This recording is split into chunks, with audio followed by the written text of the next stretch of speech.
20 minutes before I was supposed to finalize a multi-billion-dollar agreement, I was fired. I'm Michael Reeves, 47 years old, with more than 2 decades in corporate finance.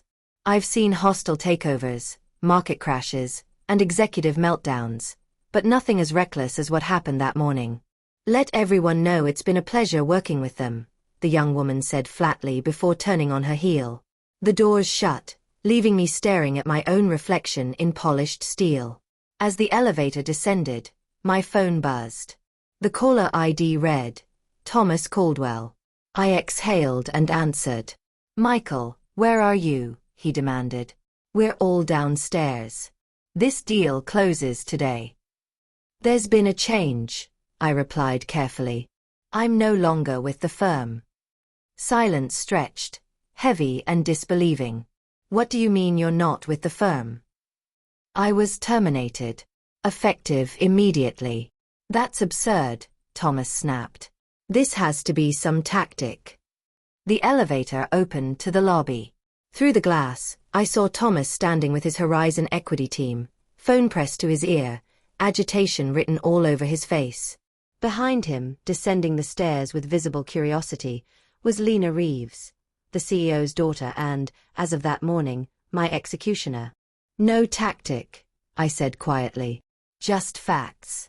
You should speak with their leadership about next steps. I stepped out carrying a cardboard box filled with 20 years of professional life. Thomas spotted me instantly, ended the call, and crossed the floor. There you are, he said, forcing a laugh as he clapped my shoulder. Ready to make history? I took a breath. Afraid not. Lena fired me. The deal's dead. His expression hardened as he turned toward her. You fired him? Lena's confidence faltered. He violated company policy, she said, holding an employee handbook like a shield. He wasn't wearing a suit jacket. Thomas stared at her. You dismissed the architect of a $2.8 billion merger over a jacket. At that moment, Richard Reeves, the CEO, rushed over with several board members trailing behind him. Thomas, let's slow down, Richard said. Michael is critical to us. This is a misunderstanding. But Thomas was already speaking in hushed tones to his team. I caught fragments. Culture, judgment, how they treat their people. 3 years of work unraveled in seconds. Richard turned to me, lowering his voice. Michael, please. Let's talk privately. Lena is new. She acted impulsively. There's nothing to discuss, I said clearly, making sure everyone heard. She made a decision. You endorsed it by saying nothing. Thomas returned. Our agreement was with Michael, he said. He designed every structure in this deal. Without him, we're out. You can't walk away, Richard protested. The contracts. Page 17, Thomas cut in, key person clause. Michael Reeves is named explicitly.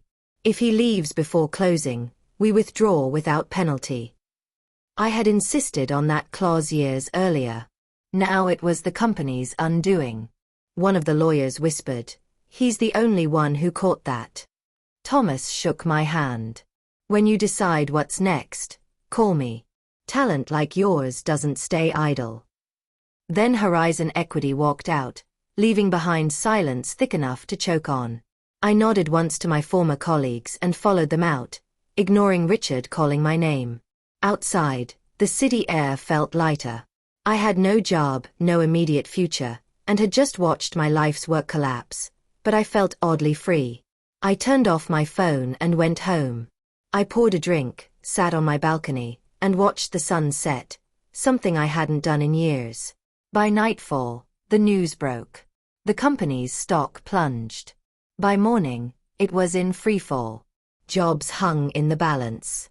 I felt guilt, but not responsibility. Leadership had failed, not me. For a week, I disappeared. I slept. I cooked. I reconnected with people I'd neglected.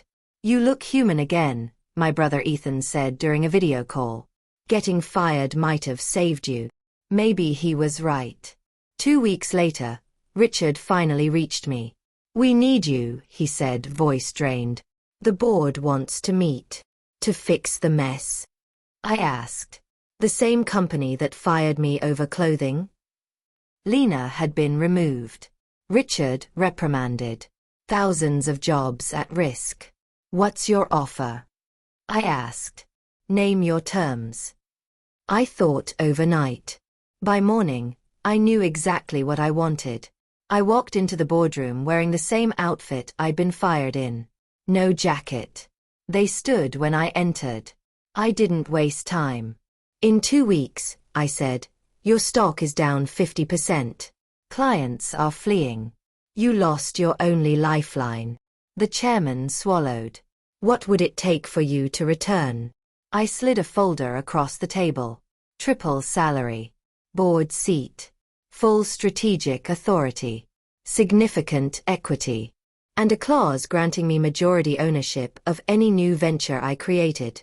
"It's extreme," Richard said weakly. "So was your mistake," I replied. They signed.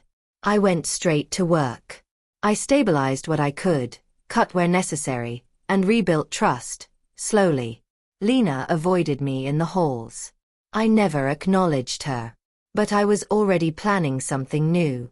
That contract clause wasn't accidental. I launched a consulting initiative, quietly at first, focused on helping mid-size companies navigate complex mergers without the bloated costs of major firms. We worked nights, weekends, pure expertise. The demand exploded. 6 months later, we launched publicly. At a company-wide meeting, I unveiled the new firm and its results. As murmurs filled the room, I caught Lena's stunned expression from the back row. "This venture exists because competence matters more than appearances," I said calmly.